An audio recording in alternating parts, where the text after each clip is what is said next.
Good morning, good afternoon, good evening from any place you are watching, hearing this One Coffee with Cabana, Un Café con Cabana, sponsored by the German Jewish Museum in Santiago, Chile. And you can see, guys, I came to India, but not especially to India, to the city of Calcutta, because I want to meet my good friend, Dr. Navras Aafreedi, assistant professor at the Department of History of Presidency University in Calcutta. This is the city of joy. This is the city of history, art, literature, architecture, markets. Markets everywhere. You can see I have a market over there. And there are some noble giants also born in Calcutta. So every corner of this nice city tells a story. So welcome, my good friend Navras. Welcome to the show, and let's start. So, hello, how are you? Thank you so much for your very kind and generous introduction, Roberto, and for having me here for your show. It's such a delight, such a pleasure, and also a privilege to be talking with you today. I'm fine and very happy to be here with you. Thank you very much. Well, let's go to some details. We would like to know where you were born, how's the kind of the history. Talk a little bit about the city of Calcutta, about the Presidency University, which is very important in India, and then we will go to the main place about how Jews establish the film industry there. The relations between Jews and Muslims. But now we will go into where you from. Well, I was born in a very interesting city called Lucknow. Lucknow is a big city of 27 million people. I'm sorry, I don't exactly remember the population, the latest figure, but it's a big city, but still it's not counted among India's 10 big cities. However, Okay. its importance lies in other respects. It serves as the capital city of India's most populous state, Uttar Pradesh, which has a population of Yes. 200 million people. It is its administrative capital. Plus, it is also a big cultural center, and it is the place where the Indo Persian Muslim culture reached its pinnacle, its zenith.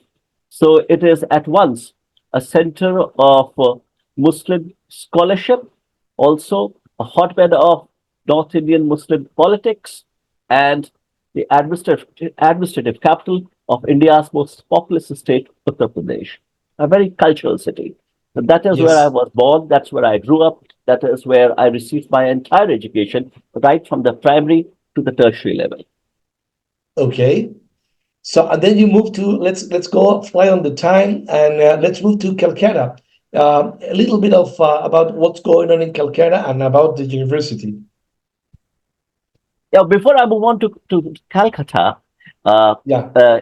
at the beginning of our conversation, I stumbled a little while mentioning the population of my city. So now I remember it correctly. It's around 2.7 million. That is what its Okay. population is. Okay. And Calcutta, I relocated to Calcutta in 2016 when I joined the prestigious institution that Presidency University is.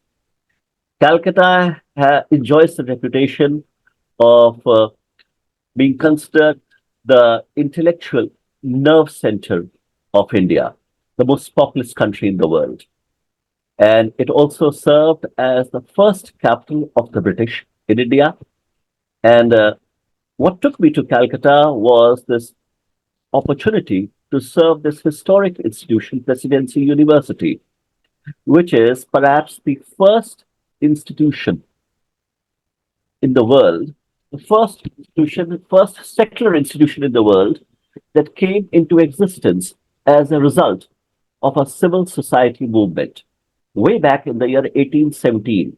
And since Oh. then, the institution has produced a number of luminaries who have So it is the alumni, the list of alumni of Presidency University counts who's who of South Asia.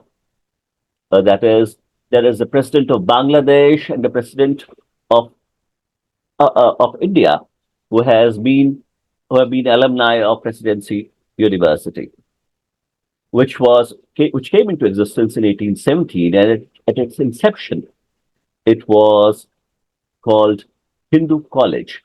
But in 1855, its name was changed to Presidency College, and in the year 2010, it was given the status of a full-fledged university. So it has produced two Nobel laureates, Amar Sen and Abhijit Banerjee, a number of great scientists, an Academy Award-winning filmmaker, Satyajit Ray, and many other illustrious filmmakers too. Great writers, great poets, great international leaders, one president of India as well, a prime minister of Pakistan. So the list is So long of its illustrious alumni. yes, it's a good heritage about the university, and you told us a kind of a brief story about them, and there's much more. But let's go to the main dish. I would like to cover the first thing is the use of the movements and the traditions of our descending in South Asia. And I know you are a specialist because you have, by the way, my friends, uh, Dr. Navras has many books, and we will talk a little about that one. We will go into those details now. Use, movements, and the traditions. Okay, so well, Indian jury is represented by several groups who can be broadly divided into two categories. One category would be composed of groups that have traditionally been recognized as Jewish communities and whose Jewishness hasn't been questioned. The other category is made up of new Jews who emerged in the country as a result of the Judaizing movements that emerged in the country, in India, during the second half of the 20th century and the first 2 decades of the ongoing 21st century. Now, as far as Mhm. the first category is concerned, it is divided into three communities. That is numerically the largest, the Bene Israel, the best known, the Cochini, and the last to settle in India, the Baghdadi. The Bene Israel, their location in India is in and around Mumbai, which was formerly called Bombay. And the community that I mentioned as the best known because that was a community that never went into isolation, unlike the Bene Israel, it continued to maintain relations with Jews across the world, and we have documentary evidence of its existence in the city of Cochin in South India, in the state of Kerala, since the mid 10th century. So that is the Cochini community. As far as the Bene Israel are concerned, the community I just mentioned to you, which is numerically the largest, that community lived for centuries, perhaps for centuries, in the Konkan strip, that is the west coast of India, in the state of Maharashtra. For centuries, were in complete isolation. They were completely cut off from the Jewish world. They had a very minimalistic observance of Judaism. A Jewish Renaissance came about in the community when it came into contact with the Jews in Cochin and also with Jews from elsewhere. So, where the earliest mention of the presence of the Bene Israel is found in a letter written by a Danish missionary, in which he mentions a community that does not indulge in idol worship, that is monotheist, and also doesn't work on Saturdays, that is observes Sabbath. So this was Okay. a letter written by a Danish missionary called J.S. Sartorius uh, in 1730s. So that is the oldest documentary evidence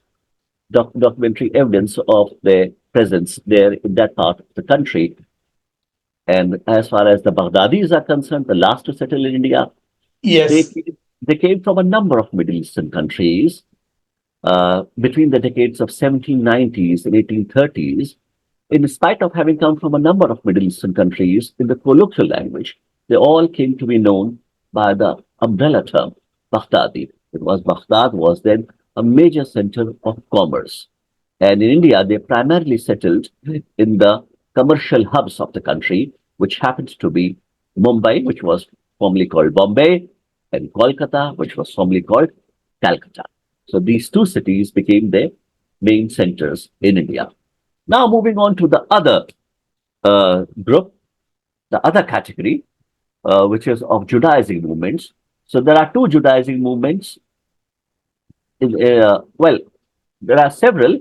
The It was one Judaizing movement that emerged in the country during the second half of the uh, 20th century. Uh, its genesis lies in the 1930s, but it came into force only from 1950s onwards. And I'm sorry, there are two Judaizing movements that emerged in the 20th century. One is the Bene Menashe, whose Yes. members are located in the northeastern states of Manipur and Mizoram. And the Yeah. other Judaizing movement is in district Guntur in Andhra Pradesh, which is which emerged in a group of Hindus who were formerly ill-treated as untouchables. They came from the lowest strata of Hindu society. Other than these two Judaizing movements, there is a Judaizing movement that emerged in the first half, during the first two decades of our ongoing 21st century, which is in District Erode in Andhra Pradesh, in District Erode in Tamil Nadu. This movement emerged in a Christian congregation there, and there is also a Judaism movement among the people who have started calling themselves Noahides in the coastal strip of Andhra Pradesh on the eastern coast of India. Now, these Judaizing movements have been called byproducts of Christianity by anthropologists because the people who started practicing Judaism all of a sudden, prior to that, they were all Christians. And they had converted to Christianity from other faiths. In the case of the Madhika tribals of District Guntur in Andhra Pradesh, prior to their conversion to Christianity, they were Hindus. And the case of the Bene Menashe, which includes tribes of Kuki, Lushai, they were animists before their conversion to Christianity. Okay. So So hence, there's a lot of this history there. phenomenon, Huh? so this phenomenon has also been called the phenomenon of dual conversion, and the Judaizing movements have been called byproducts of Christianity by anthropologists. Okay, there's a lot of history, and there's a lot of Jewish heritage as we can listen and as we can see in your words. And for many people, it is kind of unknown. So it's good to have all these topics, being told in this show. Let's move kind of not to the present, but I would like to talk about, how Jews established the world's largest film industry, which is very famous all around the world. And there's a lot of Jewish tradition over there. Navras, what do you think about that one? Well, this is very interesting. Generally, when we talk of the Jewish involvement in cinema, the focus is on Hollywood. And it is Yes. well recognized that the Jews played a very important role in the establishment of the Hollywood film industry. People don't realize that, and also Hollywood is perhaps the best known film industry in the world, though India Yes. produces three times more films than Hollywood does annually, and that too Wow. in 23 different languages. And cinema, when the first film screening took place in Paris, just 6 months after that, there happened a film screening in the city of Bombay. And then There were some Indians who displayed great interest in producing films, but they struggled to find female women to agree to play the female roles, because that was a time when performance, when indulgence in performing arts, when participation in performing arts was a taboo for women. Even the prostitutes shied away from acting in films. So at such a Oh, time, the the women who were courageous enough to act in films, braving all the risks to their reputation and otherwise, were women from the teeny tiny Baghdadi Jewish community of India. Thus, they paved the way for women other from respectable families from other religious communities to follow suit. However, they could continue with their film careers only until the films were silent. Once sound was introduced and talkies started being yes. produced, it became almost impossible for them to continue to act, as they had never bothered to master any Indian language. The few Correct. who were quick to learn Hindustani, that is a mixture of Hindi, Urdu, the colloquial language, they were able to continue with their film careers, and they came to enjoy very successful film careers. So one can say very safely, very comfortably, that the earliest stars, almost all earliest stars of the silent era of Indian cinema, were women from the Baghdadi Jewish community or a few Anglo Indian women. That is, women who were born as a result of the union of British men and Indian women. So such people came to uh, be so many in numbers that they came to constitute a whole community, which we know as Anglo-Indian community. So besides the Baghdadi Jewish women, the only other community that gave from where women came to act in films during the silent era, during the early phase of Indian cinema, was the Anglo-Indian community. Oh, okay. And do you know if there is any Jewish producer actually in Bollywood, kind of doing something with your films? Yes, yes. There is one, and he would be considered Jewish according to the Jewish oral law halacha, though his father isn't Jewish, but his mother is Jewish. And he is Siddharth Roy Kapoor. He's a very successful Bollywood film producer. Good. So we also still have some Jews still in the movie industry. Yes, well, there are many others as well who are active in the Indian film industry as actors. Ah, For, very good. for instance, his two younger brothers. Then there is another one who goes by the name Haider Ali. It's a Muslim sounding name. His mother was Esther Victoria Abraham, who came from Calcutta. And what the norm in those times was to take up Hindu names. So she took up the name Pramila. And she, interestingly, was also the person who was crowned the first Miss India. And Ah, her son is Haider Ali. She married a Muslim. So that's why her son has this Muslim name. He's active in the industry, in the Indian cinema as an actor. so And from Pramila, this and, example, and, and one more thing, yeah, Pramila yeah, herself yeah. became a very, very successful actress and was also a film producer. Good. So from this, I would like to move to the relations between Jews and Muslim in the region, because I mean you guys are very very kind of united over there. Is that right? That is right.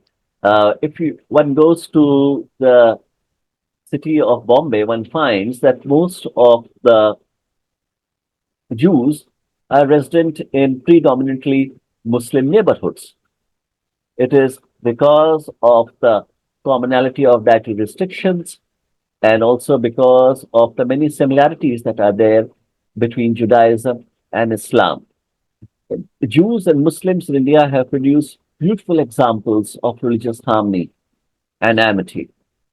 Today, as we speak, and most of the Jews of India have left for Israel and elsewhere, and the Jewish population is merely 5,000 in a country whose total population exceeds 1.4 billion. We find that most of the synagogues are looked after by Muslims. Most of the Jewish cemeteries are looked after by Muslims. And the only engraver of Jewish tombstones for the entire state of Maharashtra happens to be a Muslim. Most of the students who study in the Jewish school, the Jewish girls' school in the city of Kolkata, are Muslim. Most of the students who study in two of the three Jewish schools in Mumbai happen to be Muslims.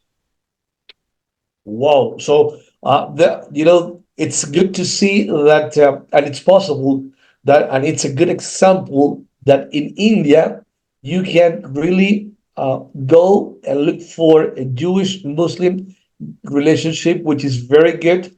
And they can live together, they can help together, they can trade together, they can do many things together. So you in India are a very good example for the entire world about how the Jewish community and the Muslim community can live and can work and can prosper together and have a great future. So that's nice. If you allow me, I, I feel the need to add something to this. I wish the Yes, picture was as rosy as it appears to be. There is no doubt that Jews and Muslims in India have certainly produced beautiful examples of amity and cordial relations. However, these Muslims who have had cordial relations with Jews are those who have been neighbors to Jews.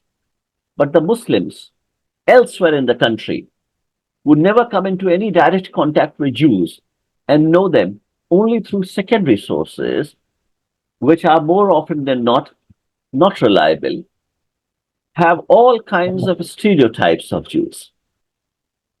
Wherever the Jews and Muslims are in direct contact, there is no room for stereotypes to develop, and hence they enjoy great relations. Well, where there are no Jews and Muslims know about Jews only through secondary sources, the stereotypes that they develop with the passage of time, they often develop into antipathy towards Jews or even antagonism towards Jews, which is often reflected in their discourse. However, yes. this anti Semitism in India has largely been only rhetorical in nature and has rarely translated into violence against Jews.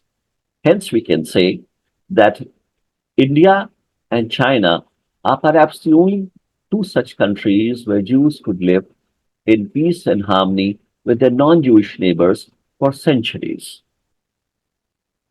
That's a good message, and it's important to tell loudly that, I mean, you have, in such a way you have kind of driven something that is possible to have this performance between Jews and Muslim, and that is very nice to hear. And Navras, what else you can tell us about the Jewish community, the actual Jewish community in India, and if you can also tell about your research because you are doing a lot of research about these ideas. Yes. Well, I it was in 2016 that I published a book which was titled Jews, Judaizing Movements, and the Traditions of Israelite Descent in South Asia. We have already spoken about Jews. We've also spoken about Judaizing movements. Now, let me tell you a little about the traditions of Israelite descent among certain groups in India, groups that haven't moved towards Judaism, that haven't shown any indication of any interest that they might have developed in Judaism. However, in spite of this lack of interest in the religion of Judaism, they continue to claim descent from the lost tribes of Israel. Yeah. And these groups are not confined just to India, they are across South Asia They have their populations in Pakistan as well as in India. And I'm talking of the Pashtuns, who are also known as Pakhtuns and Pathans. Talking about this tradition also exists among the Kashmiris, and there is a community called Tidwai in district of Barabanki in Uttar Pradesh that too has this tradition. Now, there are some slight variations in their traditions. As far as the Pashtuns, and Pashtuns are concerned, these are terms that are often used interchangeably. There is nothing wrong in using these terms interchangeably, though each has its own meaning. The Northern Highlanders are called Pashtuns, the Southern Highlanders are called Pashtuns, and the plains of South Asia, they are known as Pathans. And they form the world's largest conglomeration of warlike tribes. Unfortunately, they also fill the ranks of the Taliban today. And in Wow. 1993 or 1994, there was an article in the Jerusalem Post uh, written by Shalva Weil, an anthropologist at the Hebrew University of Jerusalem. And that article was titled Taliban, Our Brethren? Question mark. So Wow. that article was on this age-old tradition of descent from the lost tribes of Israel among the Pashtuns. Pashtuns are divided into 60 tribes, and those 60 tribes are further subdivided into 400 clans. And a conservative estimate of their population is 50 million. They live in eastern Afghanistan and northwestern Pakistan, and they have a diaspora population of about 20 to 30,000 in India. Now, not all of the Pashtun tribes have this tradition. There are certain tribes that are of Turkish origin, but the tribes that are not of Turkish origin, they do have this tradition of Israelite descent. And what distinguishes the Pashtuns from the claimants of Israelite descent across the world is the fact that it is not a recent development. It is a tradition that has existed among the Pashtuns for centuries. It's a tradition that has been written about by Jewish, Christian, and Muslim scholars alike from 8th century onwards. It's amazing. That's a good piece of history. Time is flying, and we're almost at the end of the show. I mean, it has been a great pleasure to have you here on board. Uh, and Because you were on the north and now you are in Calcutta, West Bengal, any dish you would recommend to the audience when they go to that nice city? Well, Kolkata uh, is a foodie's paradise. There is such diversity of food that is available in Calcutta, which is now called Kolkata, and there's a rich Bengali culinary tradition. So there are so many styles of fish in Bengal, particularly in Kolkata. There are also kathi rolls. So one has so much to enjoy if one visits Kolkata when it comes to food. Thank you very much. And to my friends watching this show and also hearing, we are in YouTube. We are also in Spotify. We are welcome to invite you to subscribe to our channel because as this show, we have many shows now in our list. You can enjoy. You can also talk to your friends and invite your friends. I mean, it's amazing. Thank you very much, Navras. Thank you for this time. I mean, and it was wonderful education class from you, and I know that everyone will really enjoy your words. And for the people to know about more about Dr. Navras Aafreedi, we will put the names of the books. You can also take a look on those one. And again, Navras, thank you very much for your time. And to everyone, bye bye. See you in the next Café con Cabana. Bye bye. Thank you so much, Roberto. Thank you very much for having me for your show. It was such a pleasure. Bye bye. Thank you.